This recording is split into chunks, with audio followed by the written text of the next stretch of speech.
যে এই সমস্ত যুবকদেরকে আমরা সমাজের বিভিন্ন উশৃঙ্খল এবং বেহায়াপনা এবং অশালীল কাজের সঙ্গে লিপ্ত হতে দেখি, কিন্তু আমি আজকে আকাশ সহ তার নিকটবর্তী সমস্ত যুবকদেরকে অন্তরের স্থল থেকে আমি মোবারকবাদ জানাই আনন্দের পক্ষ থেকে যে এত সুন্দর একটি ইবাদতমূলক ইফতারের আয়োজন আমাদেরকে উপহার দিয়েছে। বলেন মাশাআল্লাহ।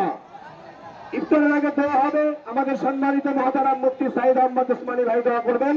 তার আগে আমি এই শিবচর ডিসি রোড 4 নম্বর ওয়ার্ড এবং 3 নম্বর ওয়ার্ডের আংশিক সকলকে উদারত আহ্বান জানাই, হে যুবক ভাইয়েরা, তোমরা তোমাদের সর্বোচ্চ টুকুন দিয়ে এগিয়ে আসো।